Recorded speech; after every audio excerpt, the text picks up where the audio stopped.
যে ঘটনা ঘটেছে পশ্চিমবাংলার ইতিহাসে এটা ন্যক্কারজনক ঘটনা। তার কারণ এই রাজ্যে তৃণমূল কংগ্রেসের সরকার আছে বলে। ফারাক শুধু পশ্চিমবাংলায় আগে বামফ্রন্ট সরকার ছিল, আর এখন তৃণমূলের সরকার আছে।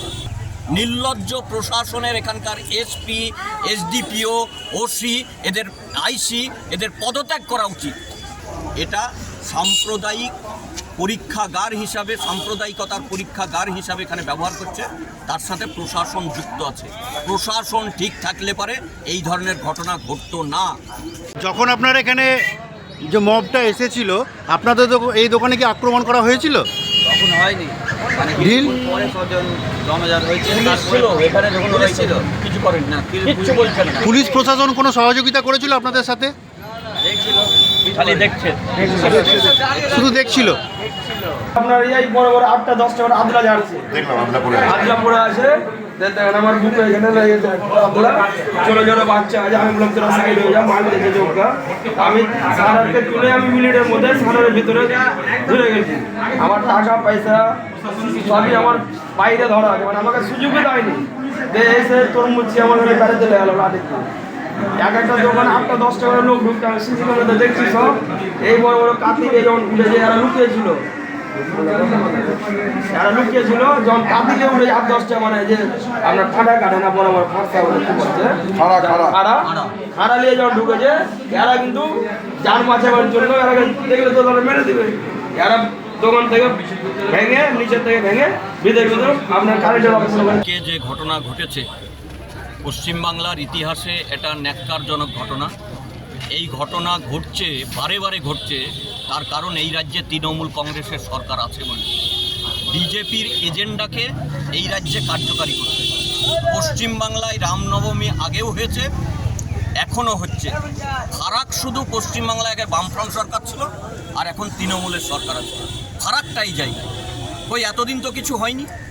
তার কারণ এই রকম উত্তেজনার পরিবেশ তৈরি করে পশ্চিম বাংলায় মেরুকরণের রাজনীতি, হিন্দু মুসলমানের রাজনীতি করতে চাইছে মমতা ব্যানার্জির সরকার, বিজেপির সরকার।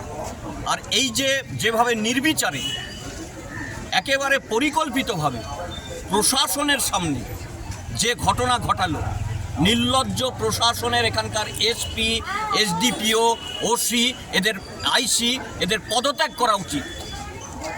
পুলিশের সামনে কেন্দ্রীয় বাহিনী আছে, তা সত্ত্বেও এইভাবে ঘটনা ঘটায় কিভাবে? তার কারণ এই ঘটনা দিতে পারলে আখেরে বিজেপি আর তৃণমূলের লাভ হবে, বাইনারির রাজনীতি প্রতিষ্ঠিত করতে। সেই কারণে আমরা বলছি যে ঘটনা ঘটেছে, যারা দোষী উপযুক্ত শাস্তি দিতে হবে। যারা দোষী তাদের উপযুক্ত শাস্তি দিতে হবে। এবং বিভিন্ন জায়গায় যে শহরের সিসি ফুটেজ দেখে তাদেরকে গ্রেপ্তার করতে হবে, অবিলম্বে গ্রেপ্তার করতে হবে। আর এই গ্রেপ্তার যদি না করা হয় তাহলে উত্তেজনা আরও বাড়বে। আমরা দাবি করছি হাসপাতালে যারা ভর্তি আছে তাদের সুচিকিৎসা পাক। কি অপদার্থ প্রশাসন, অপদার্থ না। চিকিৎসা ব্যবস্থা কোন জায়গায় গেছে? কালকে ভর্তি হওয়ার পর, প্রাথমিক ট্রিটমেন্টের পর এখনও পর্যন্ত কোনো ডাক্তার আসেনি। তাদের যে ধরনের চিকিৎসা হওয়া দরকার সেই ধরনের চিকিৎসা হয়নি। এবং যারা ক্ষতিগ্রস্ত, লুটপাট হয়েছে, অগ্নিসংযোগ হয়েছে, দোকানপাট ভেঙেছে, তাদের উপযুক্ত ক্ষতিপূরণের ব্যবস্থা করতে হবে। আর চিকিৎসার ব্যবস্থার প্রয়োজনে জেলা মেডিকেল কলেজ থেকে প্রয়োজনে ডাক্তার, নার্স, ওষুধপত্র সব নিয়েছে চিকিৎসা করাতে হবে। যদি প্রয়োজন হয় কলকাতা থেকে নিয়ে আসতে হবে ডাক্তারদেরকে। আর যদি না পারে এই চিকিৎসা ব্যবস্থা, তাহলে আমরা সিপিএম পার্টি থেকে বলছি, বলুক যে আমরা পারছি না, সিপিএম পার্টি থেকে আমরা চিকিৎসার ব্যবস্থা করব। প্রশাসন বলুক, চিকিৎসা এখানকার স্বাস্থ্য বিভাগ বলুক যে আমরা পারবো না, কোনো চিকিৎসা হয়নি। তাহলে আমরা বলছি যে জেলায় বারে বারে এই ধরনের সাম্প্রদায়িক উত্তেজনা তৈরি করতে চাইছে। এটা সাম্প্রদায়িক পরীক্ষাগার হিসাবে, সাম্প্রদায়িকতার পরীক্ষাগার হিসাবে এখানে ব্যবহার করছে। তার সাথে প্রশাসন যুক্ত আছে। প্রশাসন ঠিক থাকলে পারে এই ধরনের ঘটনা ঘটতো না। প্রশাসনের জন্যেই এই ঘটনা বারে বারে ঘটছে। আমরা দাবি করছি সারা জেলার মানুষের কাছে, শান্তিপ্রিয় মানুষকে, গণতন্ত্রপ্রিয়, সাম্প্রদায়িক সম্প্রীতির পক্ষে আমাদের ঐক্য যাতে বিনষ্ট না হয় তার জন্য চেষ্টা করতে হবে। এবং সমস্ত মানুষকে আমরা আবেদন জানাবো এই ঘটনার তীব্র নিন্দা করছি এবং আপনারাও এর ঘটনার তীব্র নিন্দা করবেন। আর পুলিশ প্রশাসনকে আর যেন কোনো এই রামনবমীর নামে এই সময়ে উত্তেজনার পরিবেশের সময় আর যাতে মিছিলের অনুমতি না দেওয়া হয়। আমরা শুনছি যে বিভিন্ন জায়গায় আবার মিছিল বেরোবে গোটা জেলায়।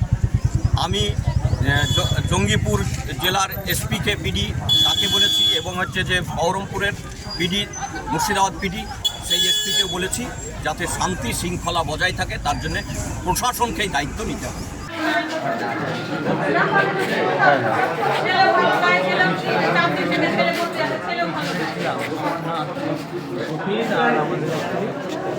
মিষ্টির দোকানগুলোতে যখন থাকলো এখন অতটা কিছু হয়নি, পুলিশ সবই ছিল। এসে দেখি তো কিছুই নাই, তা বলছি ওরা কী করছে দেখি একটু ঘুরে ওরা সবাই ছিল সেখান থেকে এসে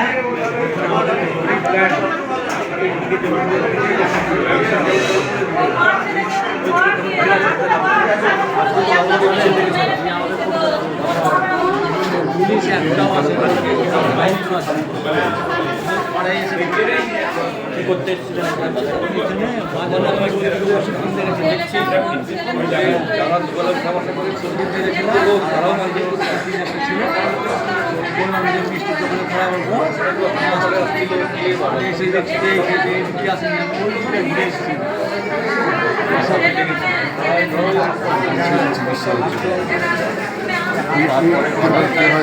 এই ভিডিওটিকে লাইক করুন, আপনার গুরুত্বপূর্ণ মতামত কমেন্টের মাধ্যমে আমাদের জানান এবং আমাদের চ্যানেলের ভিডিও সবার আগে দেখার জন্য ইউটিউবে গণশক্তিকে সাবস্ক্রাইব করুন, ফেসবুকে ফলো করুন এবং শেয়ার করুন আপনার পরিচিতদের মধ্যে। আমাদের চ্যানেলে আপলোড হওয়া ভিডিও নোটিফিকেশন পেতে বেল আইকনটি ক্লিক করতে ভুলবেন না।